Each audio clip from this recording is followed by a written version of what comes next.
Olá, todo mundo. Estamos aqui para mais uma aula. Essa é uma gravação da aula 1, conforme ficou combinado, né? E espero que todos tenham a possibilidade de depois acessar a nossa plataforma e assistir, né? Convenientemente, a hora que quiser, né? A gente vai começar, então, com a aula 1. Deixa eu pegar aqui o script da aula 1, né?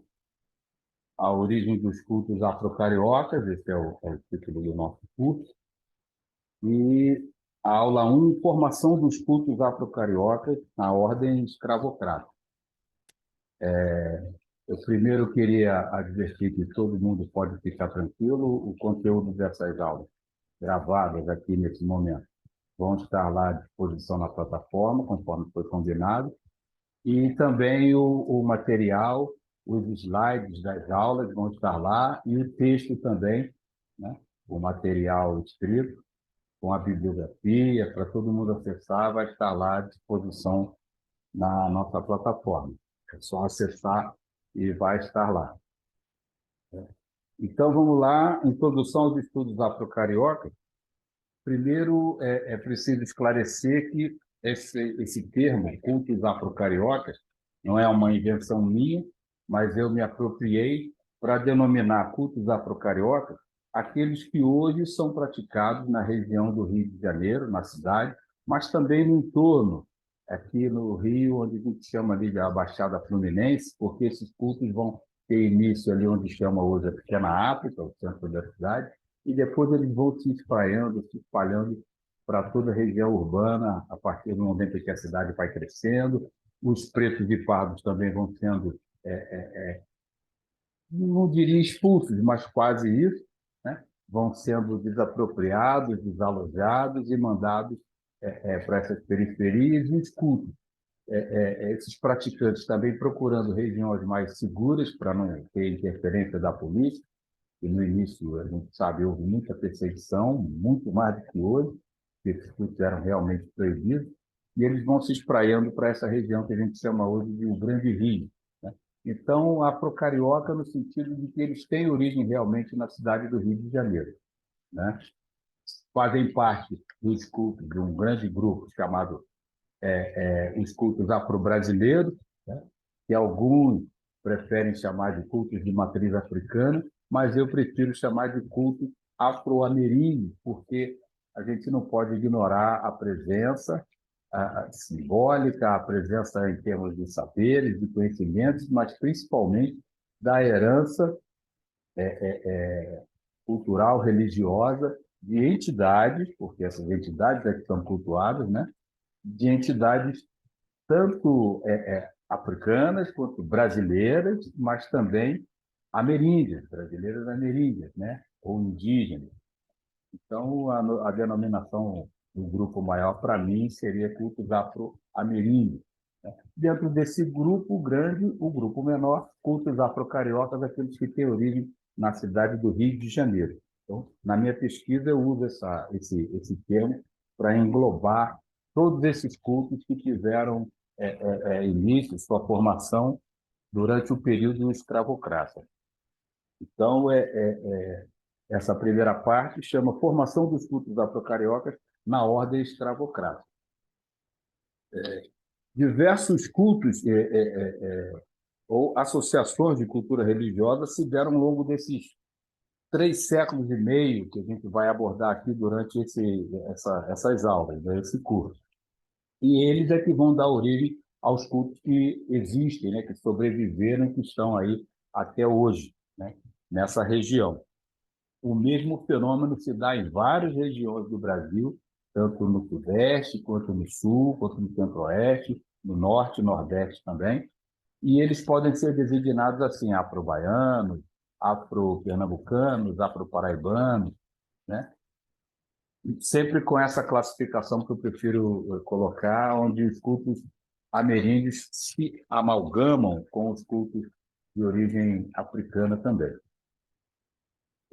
Mas vamos começar, então, uma avaliação ou uma análise a partir das práticas dentro desses cultos que tornam esses cultos assim homogêneos, irmãos, né? Esses cultos passam a formar um grande grupo, mas a partir dessas práticas que eu vou elencar agora nesse trecho da aula. Bom, a partir de 1532, quando começa realmente a colonização do Brasil, também começam a chegar aqui africanos escravizados para formar a mão de obra escrava, como a gente conhece, a história do Brasil. Aí o primeiro ciclo econômico, chamado ciclo da cana-de-açúcar, é quando eles vêm para trabalhar em substituição à mão de obra escrava dos indígenas, e por uma designação da igreja da época, os indígenas foram protegidos de uma certa forma, porque os grandes movimentos políticos dentro da igreja não aprovavam a escravização dos indígenas. Então, os agentes econômicos dessa época, portugueses, começaram a trazer para cá os africanos. Principalmente no início, nesse início, a partir de 1532, eles vão chegar da região central da África, onde hoje é Congo, Angola, mas também de Moçambique, da África Oriental. Então, vamos encontrar nesses cultos elementos de semelhança, né? E os principais, a gente pode começar a elencar agora elementos comuns a todos esses cultos, os elementos comuns. Primeiro, numa classificação mais antropológica do que histórica, são cultos de comunidade ou cultos comunitários, cultos praticados nas aldeias, nas pequenas ou grandes aldeias, ou formação de aldeias, né? Dentro de uma determinada etnia. Esses cultos seguem uma ritualística muito parecida, com entidades muito parecidas, mas também com um panteão cosmogônico, com um panteão de deidades, né? Ou de divindades, que também se assemelham. A gente vai ver depois com detalhe tanto as entidades quanto essas deidades ou divindades. A gente vai ver também por que eu faço essa separação. Esses cultos eles funcionam como círculos de continuidade hereditária. O que isso quer dizer? Círculos de comunidade ou de continuidade hereditária, eles assim são porque eles vão se dando numa continuidade hereditária, geração após geração, esses cultos vão permanecendo com muito pouca alteração ao longo de alguns milênios. E quando o europeu chega lá, eles já estão muito bem consolidados e conformados, e vão chegar aqui na memória desses africanos. Outra característica que esses cultos de comunidade, ou cultos comunitários têm, os cultos das aldeias, é de que eles são cultos que a antropologia chama de cultos de aflição, cultos voltados para aplacar a aflição da aldeia, o sofrimento tanto físico, biológico, doenças, enfermidades que assolavam as aldeias, mas também mazelas espirituais, a gente pode dizer assim, entre os praticantes desses cultos aqui no Brasil, a gente sabe que esses cultos são cultos de cura, né? E essa cura, usando elementos mágicos, ela sempre vai se voltar tanto para enfermidades do corpo quanto enfermidades da alma, mas também aconselhamentos, a disseminação de sabedoria, de saberes hereditários, né? Não necessariamente ancestrais, aqui não caberia bem essa expressão. Vamos classificar, então, esses cultos. Vamos primeiro começar aqui no Brasil, no encontro, né? A gente, um detalhe que eu gosto sempre de frisar é que esses cultos chegados aqui na memória desses escravizados, já que eles não puderam trazer esses cultos já prontos, como a igreja trouxe a religião católica pronta, esses cultos chegam aqui na memória e são cultos de regiões um pouco diferentes, né, dessas regiões da África que eu citei, e eles vão chegar aqui na senzala para serem cultuados às escondidas, num primeiro momento, na mata, né? Nesse momento em que esses cultos praticados às escondidas na mata, fora da senzala, escondidos dos senhorios, esses cultos eles já estão amalgamados com saberes do encontro com os indígenas. Isso que pouca gente fala, pouca gente pesquisa, e muito pouco material antropológico, histórico e até da sociologia das religiões. Esses cultos são pouco pesquisados ainda, né? Então, a gente não encontra-se muito material retratando esse encontro de saberes entre africanos e indígenas. Mas a gente pode ver, eu gosto de usar sempre esse exemplo, é de que os saberes da Mata Atlântica, que é a que vai surgir, vai ser conhecida primeiro nesse encontro aqui no Sudeste, aqui no Rio de Janeiro, a Mata Atlântica aqui, né? E esses cultos precisam dessas ervas, usadas como ervas sagradas, mas principalmente ervas de cura, e esse saber de localização dessa ou aquela erva, ou aquela planta ou árvore, para substituir as espécies que não tinham aqui, esse saber é passado para esses africanos a partir dos indígenas mesmo, que já estavam aqui e que já conheciam o seu habitat. Então, essas indicações elas vão permanecer e, se vocês forem pesquisar as ervas usadas hoje nas umbandas e nos candomblés, muitos dos nomes ainda preservam a origem desse encontro, que são nomes indígenas ainda, né? Principalmente as espécies que só existem aqui e não existem lá em África, mas que puderam substituir as espécies que os pretos não encontraram aqui.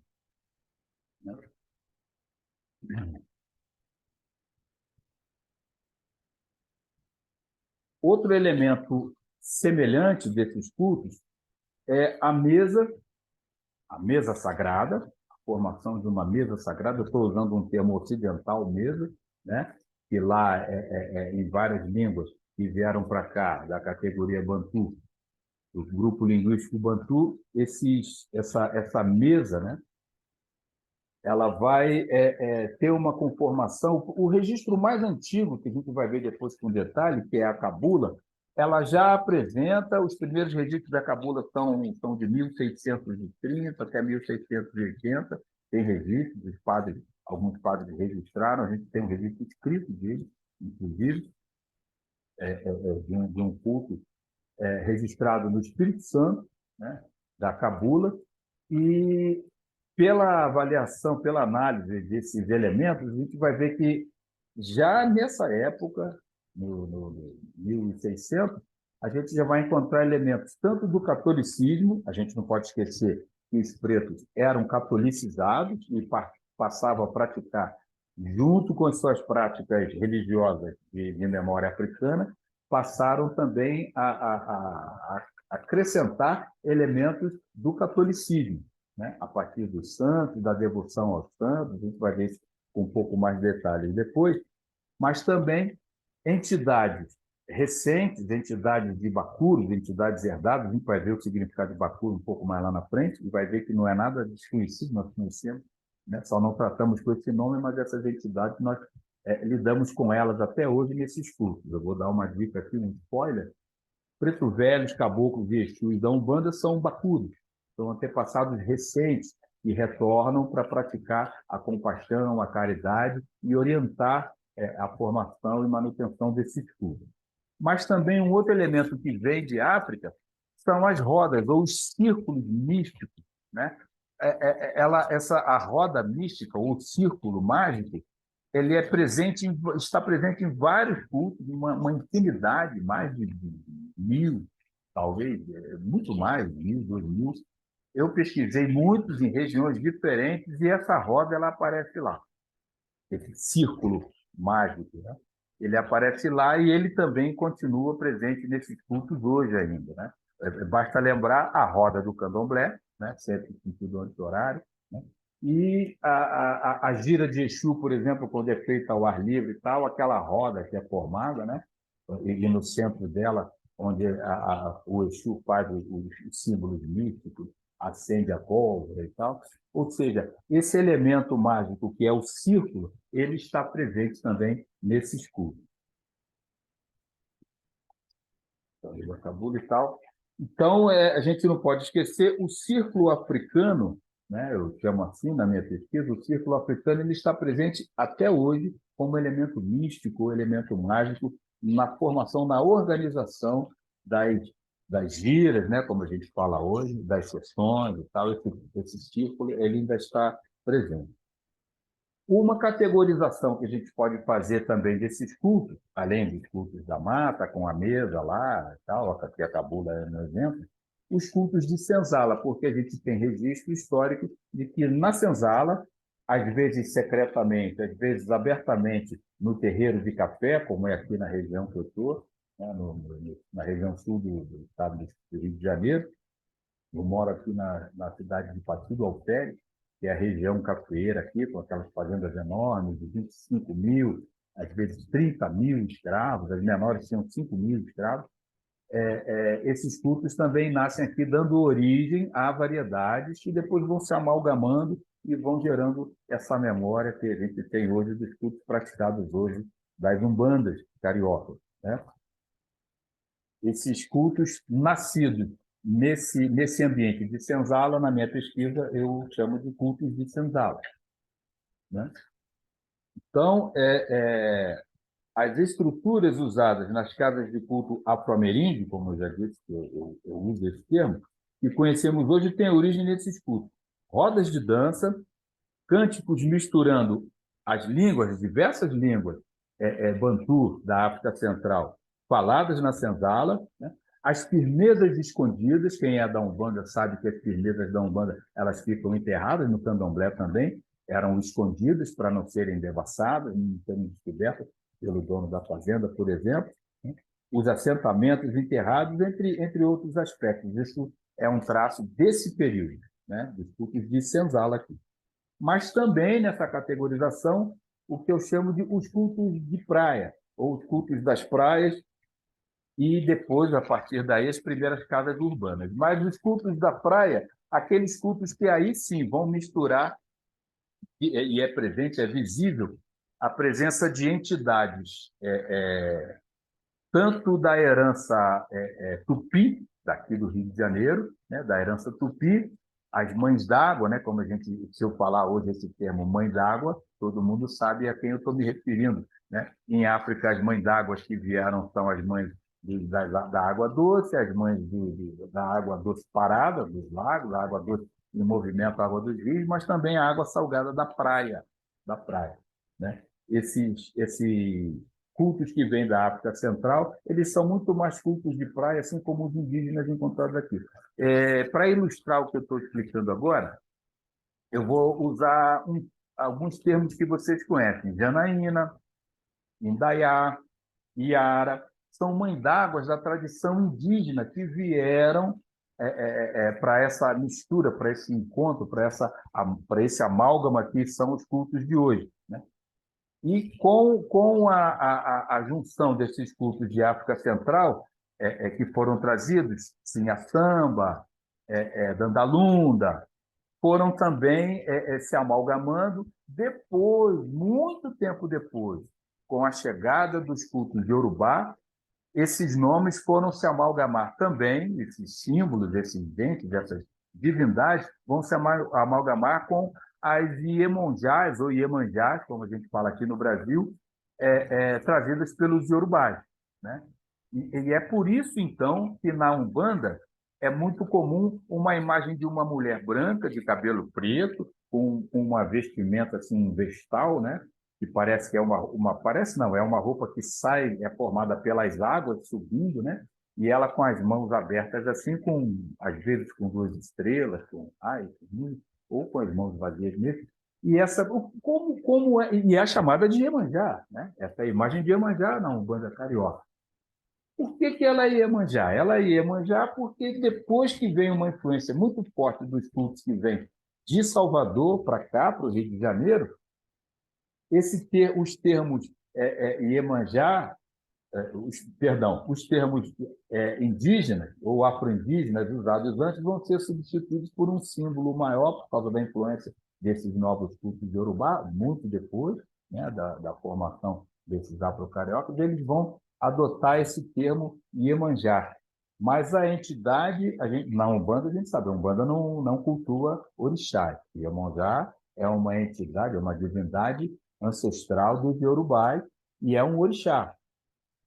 As indaiás, as janaínas, são entidades, são cultos que representam forças da natureza. Somente forças da natureza, não tem uma personalidade ou um traço vodum, né? de alguém, de um espírito que veio, encarnou, teve uma vida terrena e depois retorna na cabeça do seu cultuante para que ele pratique o culto diretamente. Isso é como funciona no candomblé. Aqui estamos falando primeiro desses cultos afro-ameríndios de origem bantu. Na Umbanda, então, a tradição que vai ficar essas entidades ameríndias e afro-ameríndias vão amalgamar uma Iemanjá, um Oxalá, um Ogum, que, na verdade, é uma associação de santos católicos com essas entidades que representam elementos ou forças da natureza. Daí a gente, lá na frente, vai poder compreender que por que Oxóssi é rei da mata, por que Ogum é um caboclo do mar, né? Não é um orixá, como é no candomblé de nação, né? Nação Queto, no caso aí, o Ogum, né? A gente vai compreender isso um pouco mais lá na frente, com mais detalhes. Vamos dizer assim. Aqui é só uma apresentação inicial. A partir desses cultos da mata, cultos de senzala e cultos da praia, quando há uma urbanização, quando vem a República e esses cultos podem ser mais praticados na cidade, aí é que começam a surgir as casas de culto organizadas, com cultos de iniciação e tal. Aí sim, essa miríade de cultos, de mistura de cultos, de várias culturas diferentes, vão passar a ter um nome genérico de macumba. A gente vai ver depois também, com mais detalhes, a origem desse termo e o uso desse termo. Né? Então, para dar um detalhe, repisar o que eu já falei, santos católicos foram associados às janaínas, às nandalundas, às sinha-samba e, posteriormente, a Iemanjá. Mas também São Jorge, Caboclos da Praia, o Ogum Yorubá. Isso vai se misturar e vai dar origem ao panteão de divindades que a gente tem no altar ou no gongá das umbandas cariocas. Isso é só uma apresentação rápida agora, a gente vai ver depois com detalhe cada um desses cultos, das entidades e tal. Né? É, é...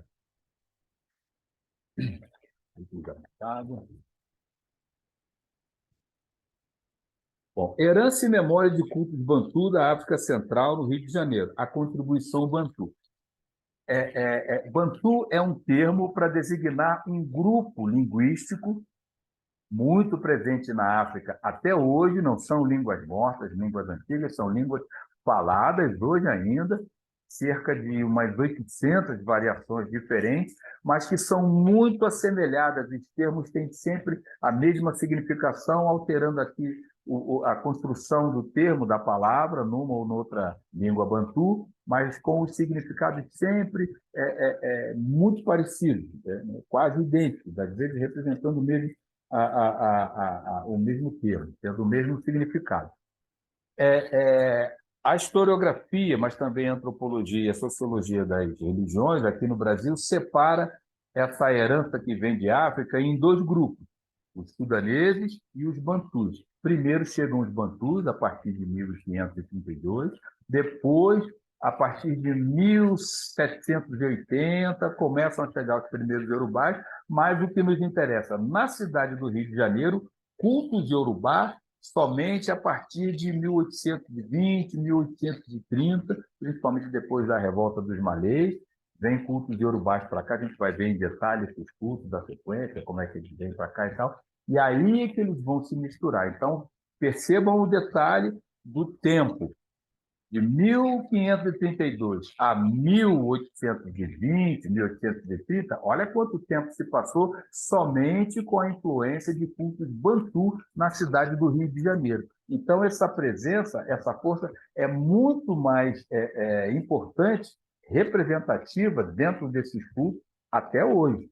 Daí o formato da Umbanda, como ritualística, como liturgia, que se preserva hoje, ele tem uma origem bantu e não iorubá.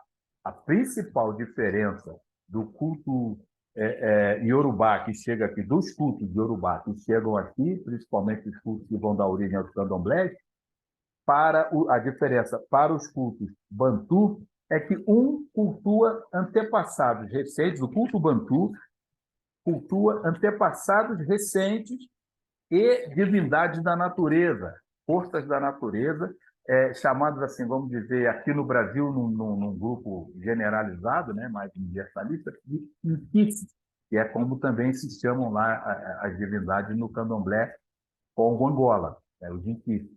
E mais ou menos seriam equivalentes aos orixás, com algumas diferenças importantes. Já os iorubás trazem o culto aos ancestrais e não aos antepassados recentes, porque os iorubás não cultuavam antepassados, os antepassados para eles devem ser deixados em paz, devem ser deixados afastados, ao contrário dos bantus, que os convidavam para as festas e tal, e continuam numa relação permanente, num círculo de morte e vida permanente, onde o contato do mundo visível, né, o mundo dos vivos com o mundo dos mortos, o mundo invisível, é um círculo permanente, onde você vai para lá e volta para cá, vai para lá, volta. Já o culto dos iorubás, trazido e que deu origem aos candomblés, não funciona dessa forma. A gente vai ver isso também, essa diferenciação lá na frente, com um pouco mais de detalhes. E é claro que a gente pode detalhar um pouco melhor a partir das perguntas que vocês fizerem. Bom, eu vou dar uma pausa só para o vídeo não ficar muito longo e daqui a pouco a gente volta. Bom, então, repisando aí o que a gente acabou de ver, tanto a contribuição sudanesa, culto de Yorubá principalmente, né, quanto a contribuição bantu, Angola, Congo, Moçambique, etc., chegam ao Brasil como resultantes de assimilações e adaptações ocorridas em território africano. Lá eles já eram amalgamados, já eram misturados, né? Resultados de hibridizações, de associações de um culto com o outro, subsumição, desaparecimento de uns, ressurgimento de outros reestruturados, e vão chegar aqui já nesse formato, tanto os bantu quanto os iorubás também. Quanto os iorubás. Por exemplo, os cultos iorubás que chegam aqui já chegam com uma influência do islamismo muito grande, muito forte. Então, essas formas de culto são adaptadas ou assimiladas por outras culturas locais, né, e regionais. Um exemplo que eu já dei aqui, os cultos indígenas e a religião católica, né? A gente não pode separar isso. Os cultos iorubás da costa ocidental africana sofreram influência berbere e islâmica, como eu acabei de dizer aqui, né? Além de outras culturas também das regiões ali, Malinke, Mandê. E as culturas bantu da costa dos escravos e da África Central já eram resultado de processos hibridizados, né? Tanto entre si quanto com as culturas europeias. Por quê? No Reino do Congo, há um fenômeno, um fato religioso, em que o rei do Congo, Manicongo, ele se catoliciza e passa a assimilar deste lá elementos do catolicismo. Tanto é que há prova, registro histórico de que muitos escravos chegavam aqui, de Congo, Angola, já falando português e já conhecendo a religião católica.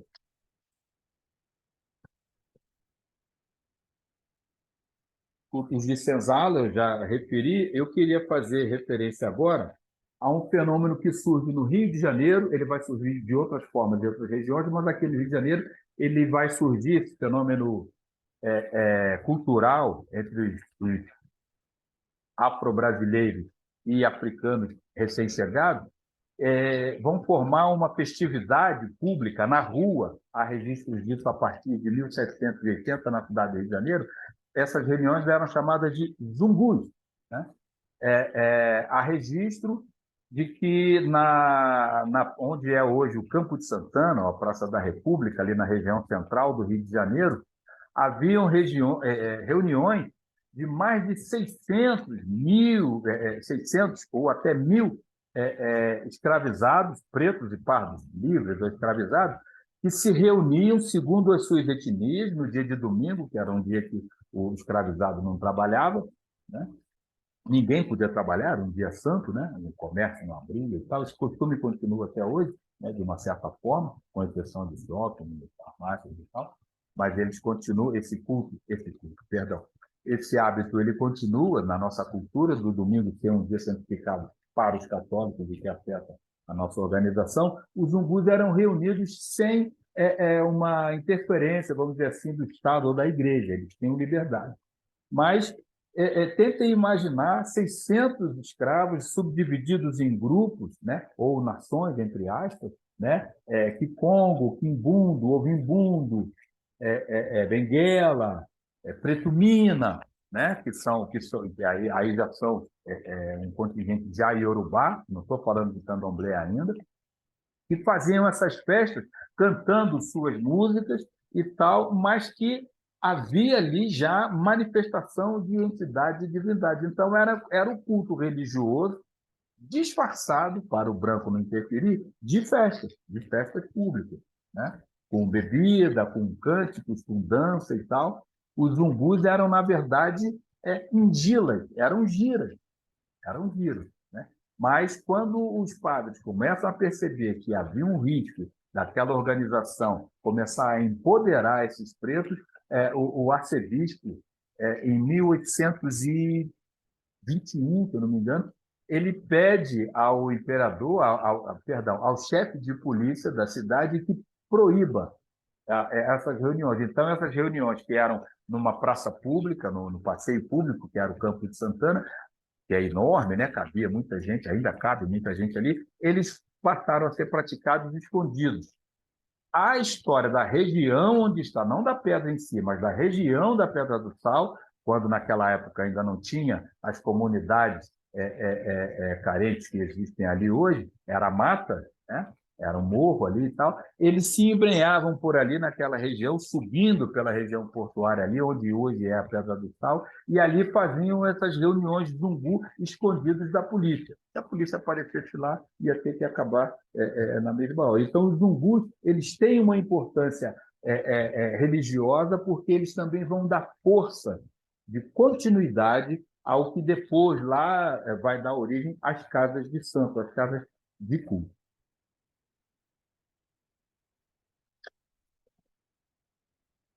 Agora, passando para a fase urbana, isso eu repito, isso é só um resumo, né? As aulas vão tecer detalhes sobre essas manifestações.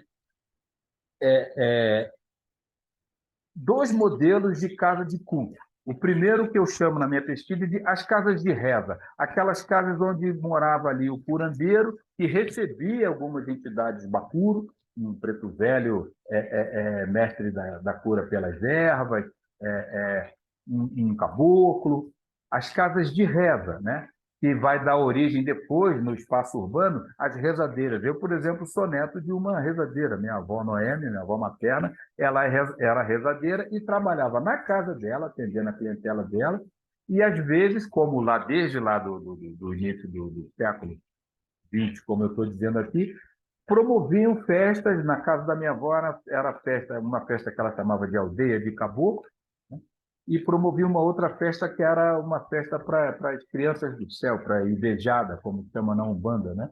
Nessa festa Ibejada ela recebia um Ibeje chamado Pedrinho, que é uma criança, uma Ibejada da Umbanda, mas quem ajudava ela nos trabalhos de cura e de reza era o caboclo das sete folhas, né?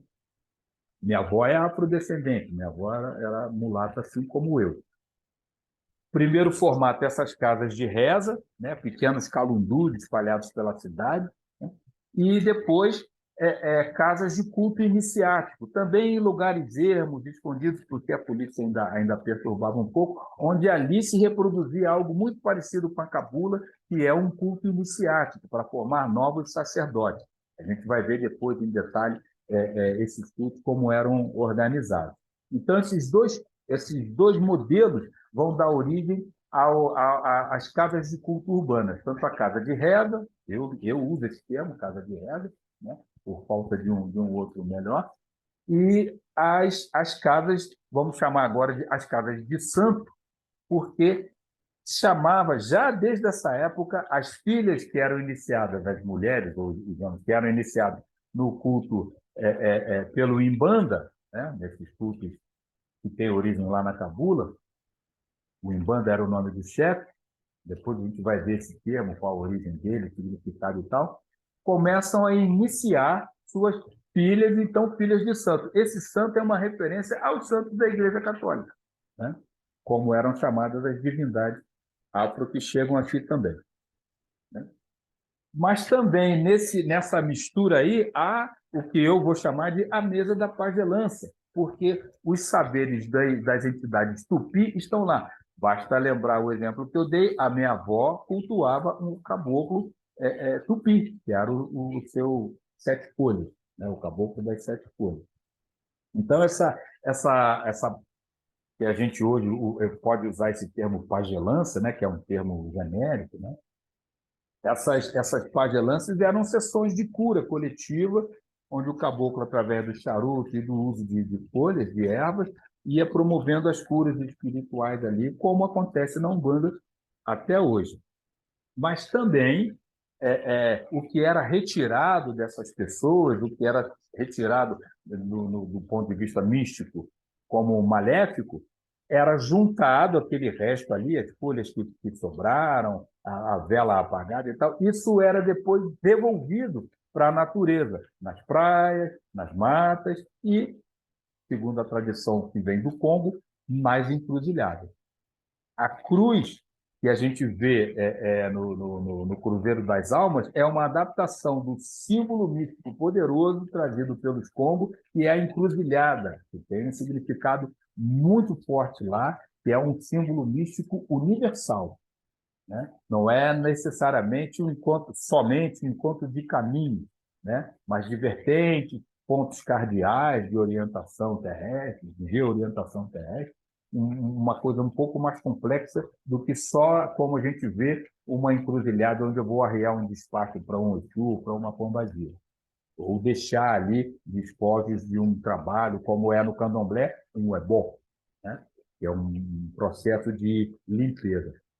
Essa, então, é uma pequena introdução.